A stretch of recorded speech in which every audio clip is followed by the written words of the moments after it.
게바라는 사람이 누군지 알죠? 누구죠, 게바가? 베드로를 말합니다. 베드로가 지금 예루살렘을 떠나서 안디옥이라는 곳에서 그곳에 있는 유대인이 아닌 이방인들과 같이 식사를 하고 있습니다.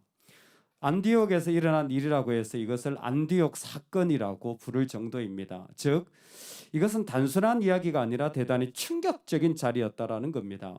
왜 충격적이었냐면 복음을 전하는 베드로였는데 그곳에서 이방인들과 같이 밥을 먹고 있다가 저 남쪽에서 올라온 이 야고보를 비롯한 유대인들이 오자 자기도 모르게 벌떡 일어나서 그 자리를 박차고 나가는 일이었기 때문입니다. 왜냐하면 이 유대인들은 헬라인과 같이 먹는 것을, 같이 밥 먹는 것을 전통적으로 아름답게 여기지 못하고 부정하다고 생각했기 때문입니다. 근데 사실 예수님 안에서는 이방인도 헬라인도 또 유대인도 뭐 이스라엘 사람도 다 구별이 없는 거예요. 할렐루야. 복음 안에서는 어떤 차별이나 구별이 없어야 되는 거예요. 왜 그럴까요? 왜 복음 안에서는 모든 구별이 없어졌을까요? 왜냐하면 예수님이 우리에게 주신 복음은 우리가 이 땅에서 원하고 기도하고 생각한 모든 것을 만족시켜주는 완전한 구원이기 때문에 그렇습니다. 복음은 완전한 구원입니다. 할렐루야. 복음은 완전한 구원이에요. 어떤 구원이라고? 완전한 구원이에요. 그런데 어떤 사람들에겐 복음이 완전한 구원이 되지 못해요. 예수님을 믿는데도 내가 원하는데 안 이루어졌어. 그래 막 짜증나는 사람이 있어요. 내가 기도했는데 못 받았어요. 그래야 막 원망하는 사람이 있어요. 내가 생각한 대로 되어지지 않으면 그게 막 마음에서부터 사라지지 않는 거예요. 그거 완전하지 않은 거예요. 복음은 완전한 구원이라고 했는데 예수님을 믿는다고 하면서 이상하게 뭔가 또 다른 걸 자꾸 필요로 해요. 나도 내 삶에 의미가 있어야 돼. 의미는 이미 예수님이 주셨잖아요. 예수님의 의미잖아요. 나도 뭔가 좋은 일을 이루어야지. 이미 예수님이 다 이루셨잖아요. 얼마 전에 집에 가니까 방송이 나오더니 저녁 7시에. 무슨 방송이냐면 주민 여러분 지금 1층에서 물난리가 나가지고 세탁기를 돌리지 마시기 바랍니다. 야, 근데 그 방송하기 딱 몇 분 전에 제 아내가 여보 이제 드디어 내 세탁기가 녹아가지고 오늘 세탁기 돌렸어요 그러더라고. 며칠 동안 팔단지 얼어가지고요. 세탁을 여기 세탁소에서 했어요. 크린도 빼가지고 어제 빨래를. 그냥 얼어버리니까 완전 다 얼었어요. 근데 1층에는 이게 덜 녹은 거죠. 우리는 좀 빨리 녹았는데 1층에는 물이 계속 사람들이 쓰면 내려오니까 그게 빠져나가야 되는데 이게 어딘가 얼어가지고 안 빠져나간 거예요. 여러분 참 사람 똑같아요. 어딘가 복음 아닌 것이 막힌 것이 언 것이 세상적인 것이 딱 들어가 있으면요. 복음이 막 흘러가다 보면 그 사람은 역류합니다. 감당이 안 돼요. 그것으로 만족이 안 돼요. 왜? 복음 아닌 것들이 그 안에 들어앉아 있는 거예요. 베드로도 깜짝 놀랐고 스스로도 놀랐고 그것을 본 바나바도 놀랐던 것 같아요. 바나바도 베드로가 나가니까 그냥 언급결에 그냥 같이 나간 거예요. 근데 그 모습을 보면서 그 있던 일대양들도 다 같이 나간 거예요. 이 일을 통하여서 왜 안디옥 사건이라고 하냐면 아니 복음으로 완전하여졌는데 왜 복음을 부끄러워하는 이방인과 같이 있는 것을 부끄러워하는 행동을 하는가라는 것입니다. 여러분 여기에서 복음의 질문 같지만 아니에요. 사실은 이 복음이 나에게 얼마나 실제적인가인 것을 묻는 질문입니다. 얼마나 실제적인가요? 즉 우리는 신앙생활 하면서 내가 누구인지를 계속 확인할 필요가 있습니다. 내가 어떤 사람입니까? 내가 누구입니까? 그 이야기를 하면 많은 사람들이 자기의 일로 얘기합니다. 저는 이런 일을 하는 사람입니다. 내가 누구입니까? 조금 더 얘기하면 또 많은 사람들은 자기 어려웠던 이야기를 합니다. 내가 이전에 이런 일이 있고 이런 상처가 있고 이런 고통이. 또 내가 어떤 사람입니까? 그런데 정말 우리는 그리스도 안에 있습니까? 그리고 그리스도 안에서 우리는 어떤 사람입니까? 그리스도 밖에 있는 사람, 그건 믿기 전이었어요. 근데 예수님을 믿고 난 이후에 그리스도 안에서 나는 어떤 사람입니까? 작년에 제가 존경하던 제아이 페크 교수님 돌아가셨어요. 그 하나님을 아는 지식이란 책이 대단히 영향력이 있고 참 그 하나님에 대한 설명을 깊이 있게 그리고 명확하게 잘 해준 책입니다. 근데 그 제아이 페크 목사님이 돌아가신 뒤에 영국에서 유명한 그 변정학으로 기독교를 C.S. 루이스 다임으로 변정하는 알레스터 맥그레스가 추모사를 하는데 이렇게 했어요.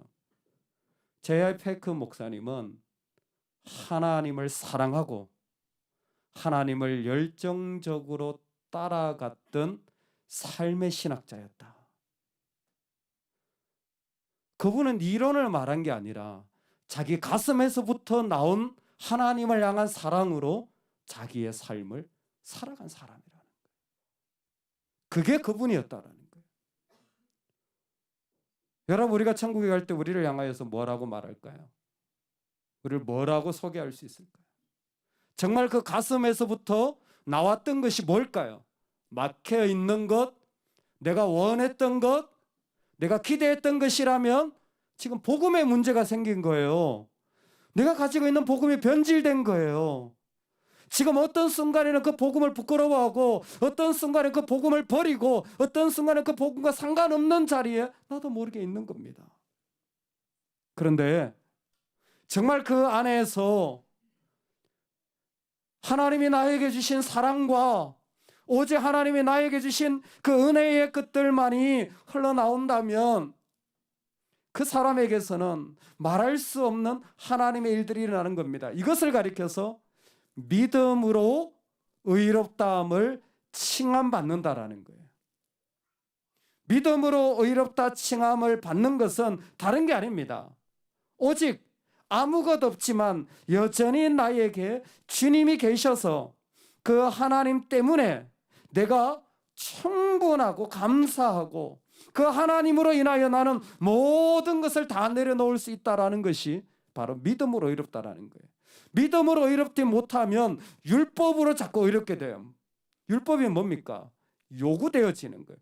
행위를 해야 돼요. 무엇인가 이루어져야 됩니다. 자꾸 그러한 일들이 우리 가운데 생기는 거예요. 재밌는 것은 수요예배니까 여러분, 유대인들은 은혜가 없는 게 아니에요. 사실 유대인들도 은혜가 있습니다. 율법을 받을 때요, 그들은 율법을 지켜서 구원받는다고만 말하지 않아요. 율법 이전에 그들에게도 하나님의 은혜가 주어졌다고 그들도 믿습니다. 그래서 가지게 된 게 선민의식이라는 거예요. 여호와가 은혜를 베풀어서 우리를 택하셨고 그 은혜로 말씀을 주시고 율법을 주신 거죠, 토라를. 그래서 우리가 선민이 되었다라는 겁니다. 그런데 왜 율법을 지금 거부하는 겁니까? 왜 은혜라고 이렇게 강조하는 겁니까? 왜 이런 메시지를 이 가운데 말씀하는 겁니까? 왜냐하면 여기에는 아주 중요한 일들이 하나 있습니다. 율법을 지킨다는 것 자체가 사실은 무서운 생각들을 포함하고 있습니다. 내가 율법을 지켰다라는 생각, 여기에 율법을 지켰다라는 사람들은 율법을 다 지킨 게 아니에요. 그들이 꼭 지키는 율법들이 있습니다. 반드시 하는 율법이 있어요. 뭐 예를 들어 할례라든지 안식일이라든지 정결법, 이 세 가지는 꼭 반드시 합니다. 그런데 이게 신앙의 사람들에게도 내가 다른 건 못해도 이건 내가 했어 라고 하는 게 율법적 신앙인 거예요. 그거는 꼭 한 거예요. 그걸 통해서 내가 누구인지를 세워나가는 겁니다. 그게 선민사상이에요. 선민사상이 가지고 있는 폐가 무엇이냐? 하나님 나를 택했다는 게 얼마나 아름다운 소식입니까? 그런데 내가 요것 좀 하고 내가 이것을 함으로 하나님 나를 택했다라는 그 자리에서 정작 하나님 앞에서 그 하나님이 원하시는 것을 선민들이 이루는가를 딱 봤더니 다른 것이 없는 속빈 강정이더라는 거예요. 내가 지킨 요거와 요거는 있는데 정작 하나님의 백성으로 살아가는 삶의 자리에 하나님 때문에 살아간 삶의 자리가 있느냐 봤더니 아무것도 없더라는 거예요. 이걸 가리켜서 이중신분이라고 합니다. 여러분 요즘 그 임모콥이라는 단체가 문제가 되잖아요. 상주 BT 뭐 J 다 말했나?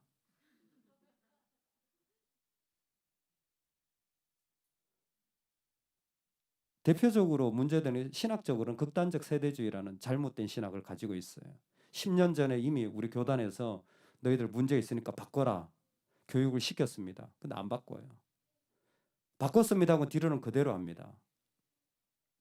근데 거기에 있는 사람들이 지금도 왜 검사를 안 받습니까? 그 사람들이 이중신분자들이 다. 거기에도 속해 있고 교회도 속해 있어요. 근데 교회를 다니면서 마음 어디가 있냐면 거기 가 있어요. 그렇게 훈련을 해요.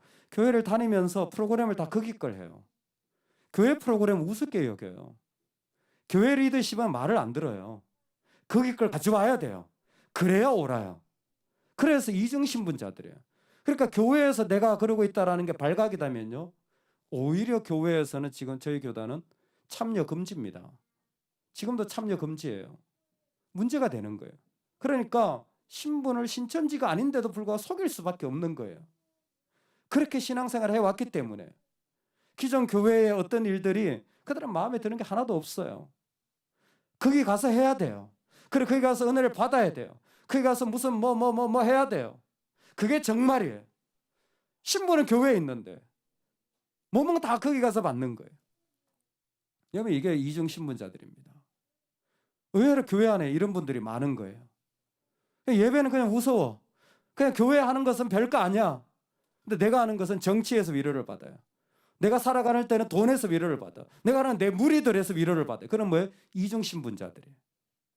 이게 율법의 행위자들입니다. 이게 공동체 안에 그대로 드러난 거예요. 뚜껑을 열어보면 어떤 결과가 나오느냐. 너무 좋은 것 같은데 실제로는 그 안에 아무것도 없어요. 이 공동체에 들어가서 이 저기의 자리에 들어가서 여기에 들어가서 다 한 것 같은데 실제로 열어보면 아무것도 없는 거예요. 왜? 그것은 어떤 것도 우리를 올바르게 믿음으로 구원에 이르도록 해주지 못하는 믿음이기 때문에 우리의 믿음은 오직 어떤 믿음? 그리스도로 말미암는 믿음으로만 구원받는 백성이라는 것입니다. 하나님 우리를 부르실 때 그 자리로 부르신 거예요. 하나님 부르실 때 우리를 그 자리에 초청한 것입니다. 왜 할례를 받는 것이 그렇게 나쁘고 왜 그들은 그렇게 이 할례에 몰두합니까? 왜냐하면 이것만 있으면 다른 건 없어도 된다. 내가 이만큼 했기 때문에 라는 마음들이 자신을 지켜준다고 생각하기 때문입니다. 갈라디아서 6장 13절에 보면 이렇게 말합니다. 할례를 받은 그들이라도 스스로 율법은 지키지 아니하고 너희에게 할례를 받게 하는 것은 그들이 너희의 육체로 자랑하려 함이라. 아멘. 할례에 대하여 그 가운데 진짜 하나님 원하시는 것은 순종하지 못하면서 자꾸만 이것저것에 대한 이야기들만 많아지는 자리가 되어진 거예요. 여러분 오늘 우리가 복음으로 살아간다고 할 때 이 자리가 제일 중요한 것 같습니다. 나의 이야기, 내 삶에 막혔던 것들, 이 모든 것들은 주님의 이름으로 복음 앞에서 무너지기를 소망합니다.